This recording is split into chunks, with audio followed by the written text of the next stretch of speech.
Nasib pemain yang satu ini ketika ada dikomentari, tapi ketika hilang malah dicari. Halo sobat bola sekalian, apa kabar semuanya? Semoga kalian semua ada dalam keadaan yang sehat selalu.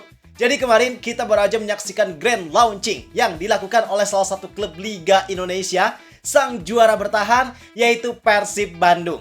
Untuk mereka mengarungi musim 2026-2027. Acaranya sangat luar biasa, mulai dari hiburan, perkenalan sponsor yang jumlahnya ada 16, kemudian reveal jersey terbaru yang desainnya top Marco Top, hingga launching squad yang akan memperkuat Persib untuk musim 2026-2027. Di situ kita bisa lihat banyak nama pemain bintang kayak Tom Haye, Eliano Reinders, Beckham Putra, kemudian pemain baru mulai dari Mutombo, Sandy Walsh, Ragnar, Daniel Loncar, dan yang lainnya.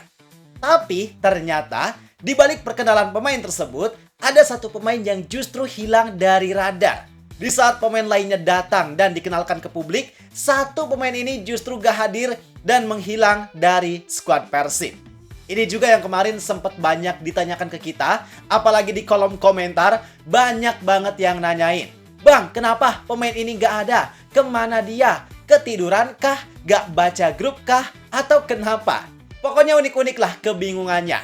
Maka untuk menjawab kebingungan tersebut, kita di sini mau ajak kalian untuk bahas lebih dalam terkait pemain yang hilang tersebut. Kita bahas mulai dari siapa pemainnya, apa alasan dia menghilang, sampai yang paling penting kita juga bahas terkait rencana Persib setelah pemain tersebut hilang bakal gimana. Pokoknya semua kita bahas lengkap di sini. Pastiin kalian tonton video ini sampai akhir bareng gua Zidane Fatoni. Langsung aja kita bahas biar gak gitu-gitu doang. Tahu sepak bola.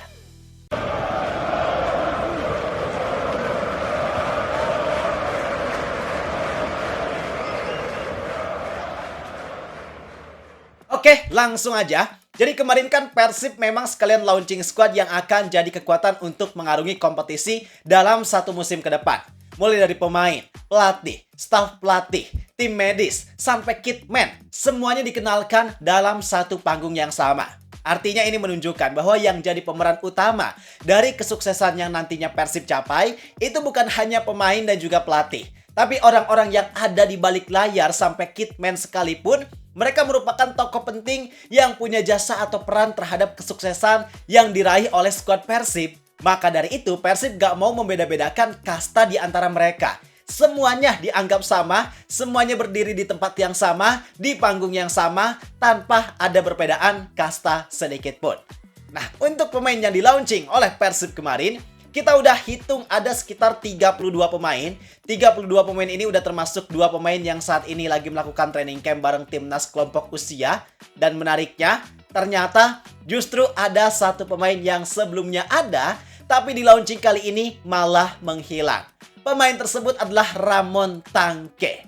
Bisa dibilang situasinya memang cukup miris karena Ramon ini merupakan pemain yang baru aja diperpanjang kontraknya beberapa waktu yang lalu. Bahkan perpanjangannya juga gak nanggung, yaitu dia diperpanjang selama 2 tahun ke depan. Artinya Persib sebenarnya menaruh kepercayaan serta harapan yang tinggi untuk Ramon bisa diandalkan di lini depan Persib. Tapi nyatanya performa Ramon memang menurun drastis. Di musim kemarin dia gak mampu menampilkan performa yang stabil. Walaupun di beberapa pertandingan performanya sempat luar biasa. Dia terkadang bisa nyetak brace, headernya sangat kuat. Tapi sejatinya performanya itu benar-benar gak stabil. Dan puncaknya tentu kita semua tahu, di pramusim kemarin performa Ramon benar-benar hancur lebur.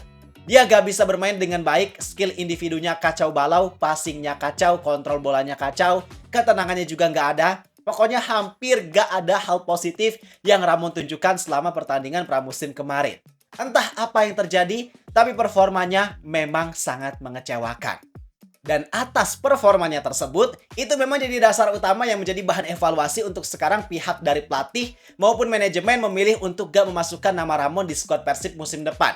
Karena saat ini udah bukan waktunya untuk Persib menunggu Ramon berproses. Udah bukan waktunya menunggu dia buat adaptasi. Karena itu udah dilakukan Persib selama 1 musim kemarin. Maka idealnya memang sekarang harusnya Persib memetik hasilnya. Tapi karena hasilnya malah jauh di bawah standar, otomatis Persib memilih langkah yang lain. Dan sesuai pernyataan dari Pak Aditya Putra Herawan, Ketika ditanya tentang kemana Ramon Tangke, ternyata dia menjawab bahwa Ramon saat ini lagi ada dalam proses peminjaman. Tinggalin Ramon itu lagi dalam proses peminjaman. Nah, nanti keputusan akhirnya nanti akan disampaikan dalam momen terpisah. Momen terpisah. Gak disebutkan kemana destinasi Ramon selanjutnya. Yang jelas Ramon udah dipastikan bakal dipinjamkan dan gak akan masuk ke skuad Persib untuk musim depan. Peminjaman ini juga tentunya jadi opsi yang paling ideal untuk kedua pihak. Karena memang situasinya Ramon masih punya kontrak 2 tahun di Persib. Klub lain juga mungkin gak ada yang berminat untuk mendatangkannya lewat skema transfer. Maka mau gak mau opsinya adalah pinjaman. Dan ini juga bisa jadi kesempatan yang bagus untuk Ramon dan juga Persib. Satu sisi untuk Ramon, masa peminjaman ini jelas jadi masa untuk dia memperbaiki diri, berproses, dan juga berusaha semakin keras. Supaya dia bisa membuktikan bahwa ini loh kualitas Ramon yang sebenarnya. Dan jika masa peminjaman ini mampu mengembalikan kualitas Ramon ke level yang lebih baik, bukan gak mungkin di musim depan dia juga bisa kembali digunakan oleh Persib Bandung. Karena pada dasarnya usia Ramon sekarang masih sangat ideal, Pak. Dia masih berusia 27 tahun. Artinya dia masih punya banyak kesempatan untuk berkembang. Alasan usia itu juga kayaknya memang jadi alasan Persib sebelumnya memperpanjang kontrak Ramon selama 2 musim. Ya, harapannya tentu dengan peminjaman ini Ramon bisa berproses dengan lebih baik, berkembang dengan lebih baik, performanya makin sangar lagi, supaya ketika masa peminjamannya selesai, ketika dia balik ke Persib, Persib juga bisa memanfaatkan kemampuannya untuk jadi bagian dari skuad Persib di musim selanjutnya. Nah, maka karena sekarang Ramon pergi, praktis sekarang menyisakan hanya Balsha Sekulic sebagai pemain nomor 9 murni di skuad Persib. Sebenarnya masih ada Baros yang bisa main di posisi itu, tapi pas kemarin dicoba di pramusim, kayaknya dia udah kurang maksimal buat main di posisi nomor 9. Karena keunggulan dia kan etos kerjanya yang tinggi. Dan di nomor 9 dia nggak bisa sepenuhnya memaksimalkan keunggulan yang dimilikinya. Kemudian Ragnar juga sebenarnya bisa main di posisi nomor 9, tapi tentu posisi tersebut bukan posisi aslinya. Dan karena bukan posisi aslinya, tentu ada kemungkinan juga untuk potensinya gak bisa keluar secara maksimal. Ditambah lagi dengan Persib yang menjalani 4 kompetisi. Ada beberapa jadwal yang sangat padat. Rasanya kalau cuma mengandalkan Balsha Sekulic, situasi tersebut bisa dibilang kurang ideal untuk Persib lakukan. Maka atas situasi tersebut, memang ada kemungkinan untuk Persib kembali mendatangkan pemain tambahan di posisi nomor 9 untuk menjadi pelapis dari Balsha Sekulic. Tapi, untuk pemain di posisi nomor 9 ini, sifatnya masih belum pasti. Kayaknya Igor Tolic bakal lihat kondisi dulu. Kemungkinan Persib datengin pemain nomor 9 jika mereka berhasil menang lawan Manila Tiger.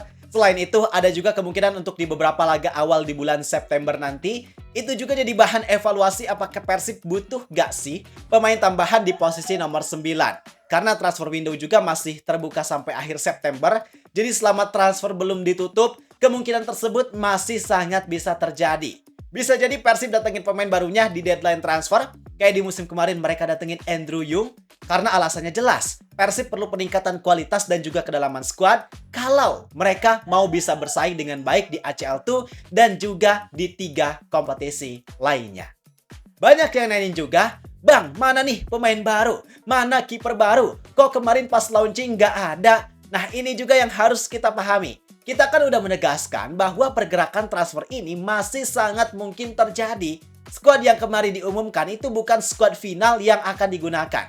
Melainkan di situ masih ada banyak potensi untuk pemain keluar dan juga pemain masuk. Tergantung kebutuhan pelatih dan juga tergantung start yang nantinya Persib alami. Kayak contoh di musim kemarin, kan ada beberapa pemain yang ikut launching, kayak Hen-Hen Herdiana, Zalnando, tapi gak lama kemudian ternyata mereka malah dipinjamkan ke klub lain. Terus Persib juga nyatanya masih datengin pemain di deadline transfer, maka situasi tersebut udah jadi bukti nyata bahwa komposisi skuad yang ada sekarang sifatnya masih belum final. Bahkan kalau kita perhatikan lebih detail, Persib kan udah ngerilis nomor punggung para pemain. Dan ternyata ada beberapa nomor yang biasanya diisi, tapi masih kosong. Kayak contoh nomor 1, yang biasanya diisi sama kiper utama. Terus ada juga nomor 12, 15, 20, dan lainnya. Yang beberapa nomor tersebut biasanya digunakan oleh pemain yang ada dalam sebuah tim.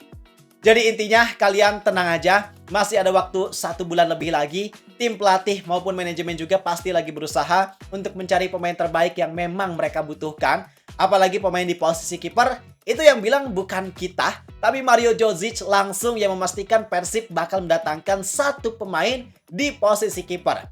Dan tadi kita juga udah bilang, beberapa hal yang jadi pertimbangan untuk Persib mendatangkan pemain baru adalah situasi. Jika Persib menang lawan Manila Tiger, dan juga situasi dari performa Persib dalam beberapa laga awal selama bulan September. Jika dirasa kurang dan perlu penambahan, pasti bakal ada pemain yang datang. Kita tunggu aja perkembangan selanjutnya dari pergerakan transfer yang dilakukan oleh Persib Bandung. Jadi itu penjelasan terkait Ramon Tangke yang hilang dari skuad Persib, sekaligus terkait rencana pergerakan Persib pasca hilangnya Ramon Tangke. Menurut kalian, apakah keputusan Persib meminjamkan Ramon udah tepat? Mari kita diskusi di kolom komentar. Gua rasa cukup sekian untuk video kali ini. Like dan subscribe-nya jangan lupa. Terima kasih, gua Zidane Fatoni. Sampai jumpa di video berikutnya. See ya!